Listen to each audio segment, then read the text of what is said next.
Hello friends, good morning. നമ്മുടെ എല്ലാ TV സീരിയലിലേക്ക് എല്ലാവർക്കും സ്വാഗതം. അങ്ങനെ അവർക്ക് ആ ഡീല് നഷ്ടപ്പെട്ട കാര്യം ജയനും അജയനും കൂടി ദേവയാനയോടും നയനയോടും പറയുക. അപ്പോൾ അവർ ആകെ തകർന്നു പോയിട്ടോ. അപ്പോൾ ആദർശിനെ നിങ്ങൾ വിളിച്ചായിരുന്നോ എന്ന് ചോദിക്കുമ്പോൾ വിളിച്ചില്ല, സംഭവം ഞങ്ങൾ അറിഞ്ഞു, പിന്നെ ഇനി അവനെ വിളിച്ചിട്ട് അവൻ്റെ വിഷമം കൂടി കേൾക്കണ്ടെന്ന് കരുതിയിട്ടാണെന്ന് അജയൻ ഇവരോട് പറയുക. അപ്പോൾ ഇവർക്ക് രണ്ടുപേർക്കും പറയാൻ വാക്കുകളില്ലാതെ നിൽക്കുക കേട്ടോ.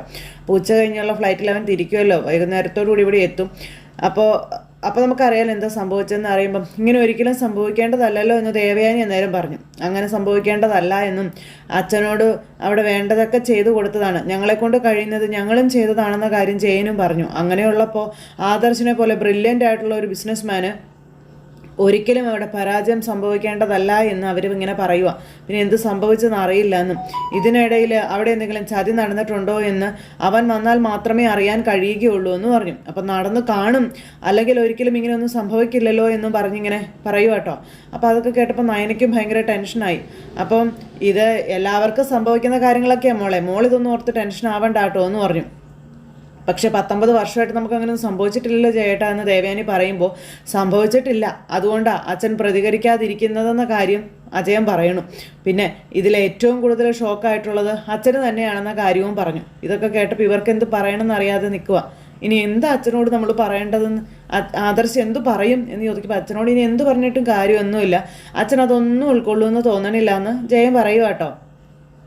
ഇത് ആദർശിൻ്റെ വീഴ്ച തന്നെയാണ്, അവൻ്റെ മാത്രം വീഴ്ചയാണെന്ന കാര്യം ജയൻ ഇങ്ങനെ പറയുന്നു. പിന്നെ അവിടെ അച്ഛൻ എന്ത് തീരുമാനം എടുത്താലും നമ്മളെല്ലാവരും അതിനെ അനുകൂലിക്കുകയാണ് വേണ്ടതെന്ന കാര്യവും പറഞ്ഞു.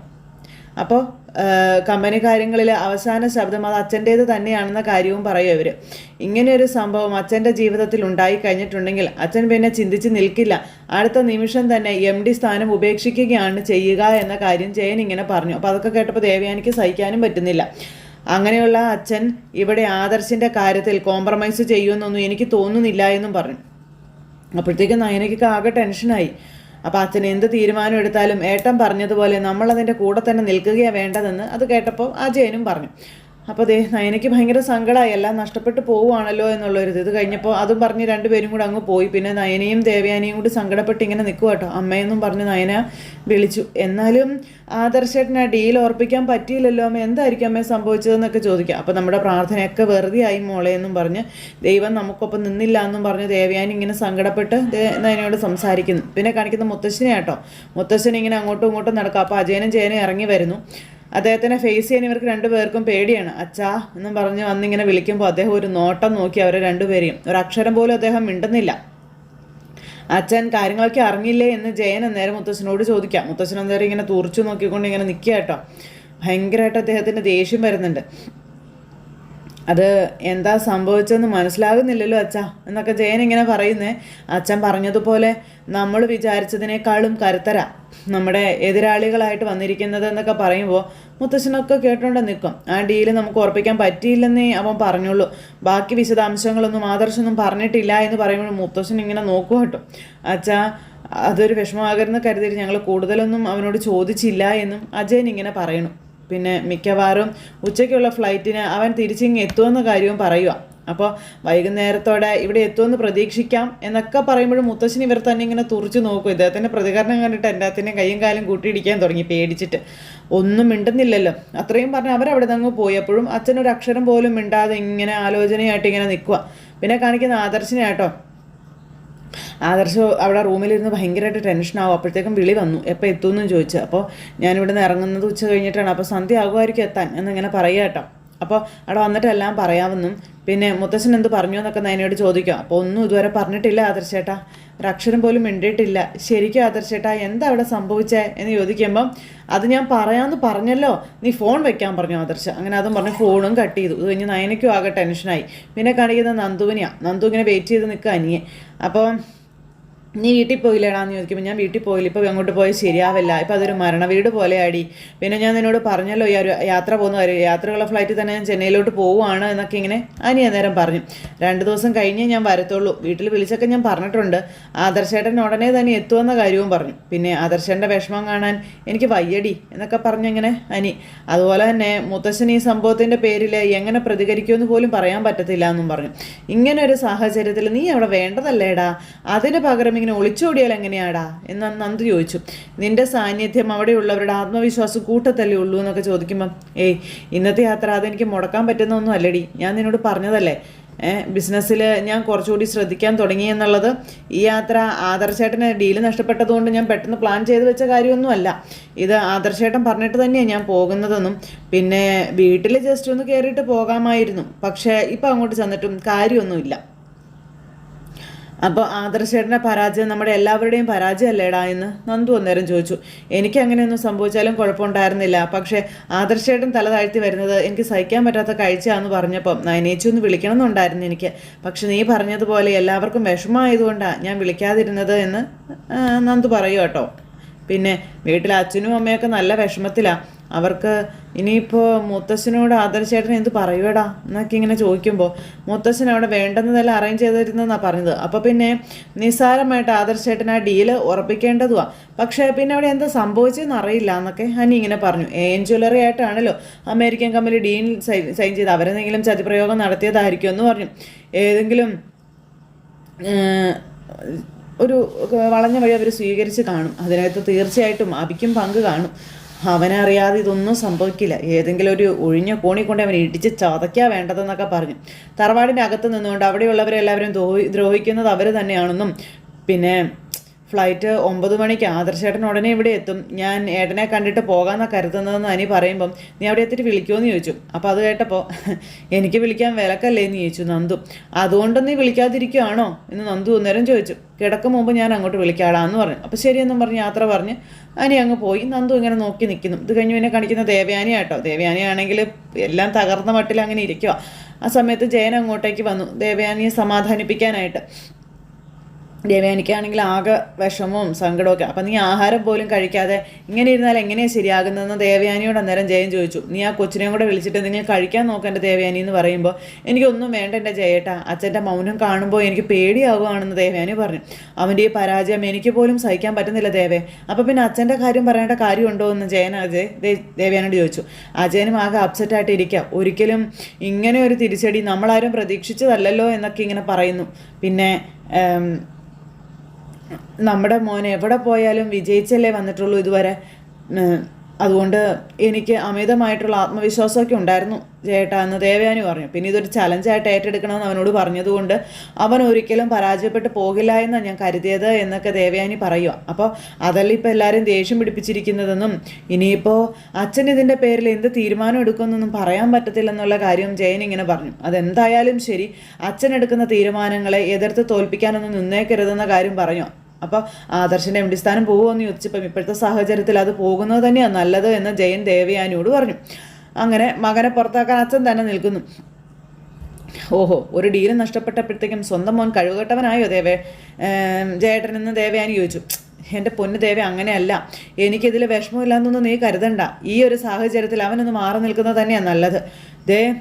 അല്ലെങ്കിൽ പിന്നെ ഇനിയും അവൻ ഈ ഒരു കണ്ടീഷനിൽ മുന്നോട്ട് പോയാൽ നമുക്ക് ഈ ബിസിനസ്സിൽ ഇനി അങ്ങോട്ട് ഉയർത്തെഴുന്നേൽക്കുക എന്നുള്ളത് ഭയങ്കര പാടായ കാര്യമായിരിക്കും എന്ന് പറഞ്ഞു.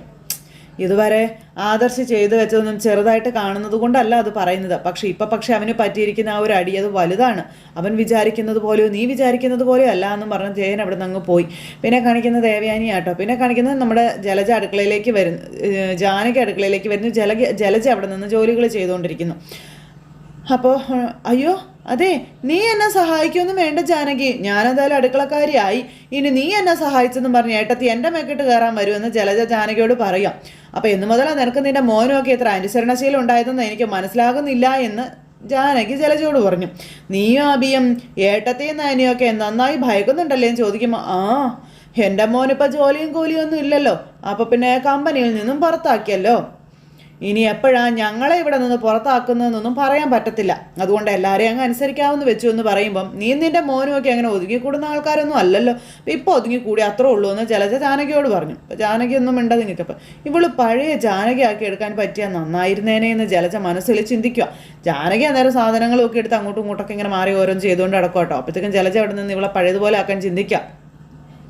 ഇപ്പതേ ആദർശ് എന്ന് പറയുന്ന ഒരുത്തനെ ദുബായിലും പൊട്ടി, ഇവിടെ മുംബൈയിലും പൊട്ടി. ഷെയർ ആണെങ്കിൽ കച്ചിത്തോരും പോലെ മുകളിലോട്ടല്ല പോയിരിക്കുന്നത്, പടവലങ്ങ പോലെ താഴോട്ടാണെന്നും പറഞ്ഞ് ഈ അവസരത്തിലെ നിന്റെ മോൻ നോക്കുന്ന ബ്രാഞ്ചുകളെല്ലാം ക്ലച്ച് പിടിച്ചിരിക്കുകയാണെന്ന് ജാനകിയോട് പറഞ്ഞു കൊടുക്കും. അപ്പോൾ ജാനകി ഇങ്ങനെ നോക്കുക കേട്ടോ. അവനാണിപ്പോൾ അവനോടിപ്പോൾ എല്ലാവർക്കും മതിപ്പല്ല, പ്രത്യേകിച്ച് അവൻ്റെ മുത്തച്ഛന്.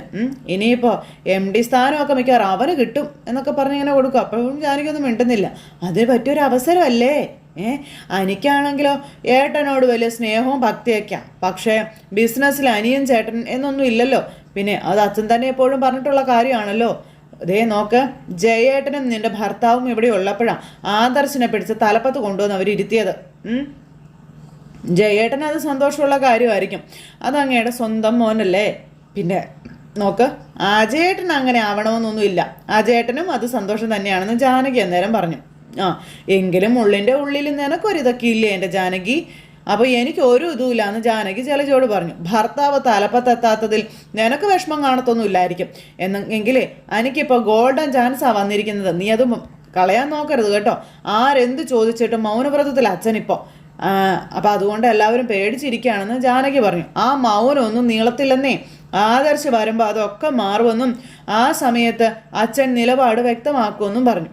അങ്ങനെ ആദർശ സ്ഥാനം ഒഴിയുകയാണെങ്കിൽ നീ ഡിമാൻഡ് ചെയ്യണം എനിക്ക് വേണ്ടി. അപ്പോൾ ജലജ, നീ കുടുംബത്തിലുള്ളവരെ തമ്മിലടിപ്പിക്കാനേ നോക്കത്തുള്ളൂ, അതെനിക്ക് നന്നായിട്ട് അറിയാം എന്ന് ജാനകി പറയുന്നത് കേട്ടപ്പോൾ, എൻ്റെ പൊന്ന് ജാനകി, നീ അങ്ങനെയെങ്കിൽ അങ്ങനെ എന്നെ കരുതിക്കോ, എനിക്ക് കുഴപ്പമൊന്നുമില്ല. പക്ഷെ നിൻ്റെ മോൻ ഇനി ഇതുപോലെ ഒരു ചാൻസ് കിട്ടത്തില്ലെന്നാണ് ഞാൻ പറഞ്ഞതെന്ന് പറഞ്ഞ് ജലജ വീണ്ടും വിഷം കുത്തി വെക്കുക.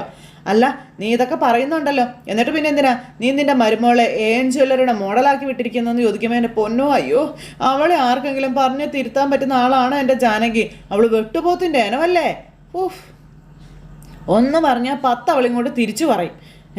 അവൾക്ക് അബിയെയും അവൻ്റെ മുത്തശ്ശനെയും ഒന്നും ഒരു വിലയും ഇല്ലെന്നേ. പിന്നെ ഞാൻ എന്നാ ചെയ്യാനാ? അബിക്കൊപ്പം അവൾക്ക് നിൽക്കണമെങ്കിൽ പൈസ വേണ്ടേ? അബിക്കിപ്പോൾ പ്രത്യേകിച്ച് ജോലിയും കൂലിയൊന്നും വേണ്ടല്ലോ. അതുകൊണ്ട് അവൻ്റെ ഭാര്യ മോഡലായിട്ട് പോകരുതെന്നൊന്നും പറയാനും പറ്റത്തില്ല. അതിൻ്റെ ഇടയ്ക്കല്ലേ ഇപ്പോൾ 2 വർഷത്തെ എഗ്രിമെൻറ്റ് സൈൻ ചെയ്ത് വന്നിരിക്കുന്നത്. ഇനിയിപ്പോൾ അത് തെറ്റിച്ചാൽ പിന്നെ അവർ കേസ് കൊടുക്കത്തില്ലേ എന്നൊക്കെ ചോദിച്ചുകൊണ്ട് ജാനകിയോട് ജലജയോടും ചോദിക്കാം. എന്തായാലും ആദർശ് തോറ്റ് തുന്നം പാടി വന്നിട്ട് ഇനി അവൻ ആ കസേരയിൽ കയറി ഇരിക്കരുത്, എനിക്ക് അത്രേ ഉള്ളൂ എന്നും പറഞ്ഞുകൊണ്ട് ജലജ. അത് കഴിഞ്ഞ് പിന്നെ ജാനകി നിന്ന് ആലോചനയും തുടങ്ങി. അത് കഴിഞ്ഞപ്പോൾ പിന്നെ നയനയാണ് കാണിക്കുന്നത്. നയനെ സങ്കടപ്പെട്ടിരിക്കുമ്പോഴത്തേക്കും നമ്മുടെ അവന്തിക അങ്ങോട്ടേക്ക് വരിക. എന്താ ഏട്ടത്തി, എന്താ കാര്യം? എല്ലാവരുടെയും മുഖത്ത് ഭയങ്കര സങ്കടമാണല്ലോ. ഏട്ടത്തിയുടെ മുഖത്ത് സങ്കടം, എന്താ പറ്റിയതെന്ന് ചോദിച്ചു. അപ്പോൾ അവന്തികയോട് ആരും ഒന്നും പറഞ്ഞില്ലേ എന്ന് നയനെ ചോദിക്കുമ്പോൾ ഇല്ല എന്ന് പറഞ്ഞു. ആ ഡീല് നമുക്ക് കിട്ടിയില്ല എന്ന് പറഞ്ഞു. അപ്പോഴത്തേക്ക് അയ്യോ കിട്ടിയില്ലേ എന്ന് ചോദിച്ചുകൊണ്ട് അവന്തികയുടെ ലോക നാടകം. ഇത് എന്നെ ചേച്ചി പറയുന്നേ, എന്താ ആദർശേണ്ട് പറ്റിയെന്ന് ചോദിക്കുമ്പോൾ അറിയില്ല മോളെ എന്നും പറഞ്ഞ് നമ്മുടെ നയനെ ഇങ്ങനെ നിൽക്കുമ്പോൾ എനിക്ക് എല്ലാം അറിയാടി എന്നും പറഞ്ഞുകൊണ്ട് മനസ്സിലവന്തിക്ക് ഇത് പറയുക. അയാൾ തകർന്ന് തരിപ്പണമാകുമെന്ന് എനിക്കറിയാം. മൂർത്തീസ് ജ്വല്ലറി ഇടിഞ്ഞ് താഴാൻ പോവുക. അവൾ വലിയൊരു ഡിസൈനർ എന്നും പറഞ്ഞുകൊണ്ട് എന്നിട്ട് ഇങ്ങനെ നയനയുടെ മുന്നിൽ നിന്ന് തന്നെ കാണിക്കാം. ഇതുപോലുള്ള സന്ദർഭങ്ങളിലൊക്കെ നേട്ടങ്ങൾ ഉണ്ടാക്കിയ ചരിത്രം നമുക്കുള്ളത്, പിന്നെന്താ സംഭവിച്ചെന്ന് ചോദിച്ചു. അപ്പോൾ ഇത്രയും കാലം ബിസിനസ്സിൽ വലിയ എതിരാളികളൊന്നും ഇല്ലാണ്ട് നമ്മൾ മുന്നോട്ട് പോകുമായിരുന്നില്ല അവന്തിക്ക്. പക്ഷേ ഇപ്പോൾ പെട്ടെന്നല്ലേ ജ്വല്ലറി വന്നത്. ഈ ജ്വല്ലറി ആരുടെയാ എന്നിങ്ങനെ നയനെ ചോദിക്കുമ്പം അതേപ്പറ്റിയൊന്നും എനിക്കറിയില്ല എന്ന് പറഞ്ഞു. അപ്പോൾ ഈ ഡീല് അമേരിക്കൻ കമ്പനി സ്വന്തമാക്കിയത് ആരാണെന്നൊക്കെ ഒന്നും അറിയാത്ത രീതിയിൽ ചോദിക്കുക കേട്ടോ. അപ്പോൾ നയന ഇങ്ങനെ അവന്തിക നോക്കാം. അവർ നമ്മുടെ നാട്ടിൽ വന്നിട്ടും വലിയ കോമ്പറ്റീഷനാണല്ലോ ഉണ്ടാക്കുന്നേ എന്ന് അവന്തിക ഇങ്ങനെ പറയുന്നു. മൂർത്തി ജ്വല്ലറിയിൽ അതേ ഗോൾഡ് പണിക്കോലി പോലും ഇല്ലാതെയാണ് കൊടുക്കുന്നതെന്നൊക്കെ ഇങ്ങനെ പറയുമ്പോൾ നയന ഇങ്ങനെ അവന്തികയെ നോക്കുക കേട്ടോ. പല ആൾക്കാരും ഇപ്പോൾ അതേപ്പറ്റിയൊക്കെ പറയുന്നുണ്ടല്ലോ എന്നൊക്കെ അവന്തിക. ഓൺലൈൻ മാധ്യമങ്ങളിൽ നോക്കിയാൽ പല സ്റ്റാഫ്സും ഇപ്പോൾ അതിനെപ്പറ്റിയൊക്കെ പറയുന്നത് തുടങ്ങിയ കാര്യങ്ങളൊക്കെ അവന്തിക പറയുക. ഇപ്പോൾ അവിടെ ഭയങ്കര തിരക്കാണെന്നൊക്കെയാണ് പറയുന്നത്. സ്വർണത്തിന് ഇത്രയും വില കയറി നിൽക്കുന്ന സമയത്താണ് ഈ തിരക്കെന്നൊന്ന് ആലോചിക്കണേ. അപ്പോൾ പണിക്കൂലി ഇല്ലാതെ സ്വർണം കൊടുക്കല്ലേ, അപ്പോൾ അതിൻ്റെ മെച്ചം എന്തായാലും അവർക്ക് ഉണ്ടാവുമെന്ന് നയന പറയണം. അവർ ചെറിയ ലാഭം മാത്രമേ എടുക്കുന്നുള്ളൂ. നേരത്തെ വാങ്ങിച്ചു വെച്ച സ്വർണം ഇഷ്ടം പോലെ കാണുമായിരിക്കുമെന്നേ. സ്വർണത്തിന് വില കുറഞ്ഞ സമയത്ത് വാങ്ങിയ സ്വർണം വല്ലതും. അപ്പോൾ പിന്നെ പണിക്കൂലിയും സ്വർണത്തിൻ്റെ വിലയൊക്കെ കുറയ്ക്കാമല്ലോ. അങ്ങനെ പരിധി വിട്ട് കളിക്കൊന്നും മൂർത്തി ജ്വല്ലറി തയ്യാറാവത്തില്ല എന്ന് പറഞ്ഞു നയന. കാര്യങ്ങളുടെ പോക്കിയതാണെങ്കിൽ അങ്ങനെയൊക്കെ ചെയ്തല്ലേ പറ്റുള്ള ഏട്ടത്തി എന്ന് അവന്തിക ചോദിക്കാം. നമ്മുടെ നാട്ടിലൂടെ മൂർത്തി ജ്വല്ലറിക്ക് ഇടിവ് പറ്റിയ പിന്നെ മുത്തച്ഛൻ അത് സഹിക്കാൻ പറ്റത്തില്ല കേട്ടോ എന്നൊക്കെ പറഞ്ഞ് ഭയങ്കര ഉപദേശവും കാര്യങ്ങളുമായിട്ട് നിൽക്കുന്നു. ആദർശേട്ടൻ്റെ കാര്യത്തിൽ ഇനി എന്തെങ്കിലും ആക്ഷൻ എടുക്കുമെന്ന് എൻ്റെ പേടിയെന്നും പറഞ്ഞുകൊണ്ട് ഇവളിങ്ങനെ നയനോട് സംസാരിച്ച് നയനെ പേടിപ്പിച്ച് കൊണ്ടുവന്ന് ഇങ്ങനെ നിർത്തിയിരിക്കുന്നിടത്ത് ഇന്നത്തെ കഥ അവസാനിച്ചു. അപ്പോൾ എല്ലാവരും കാത്തിരുന്ന് കാണണേ. എല്ലാവർക്കും ടാറ്റാ.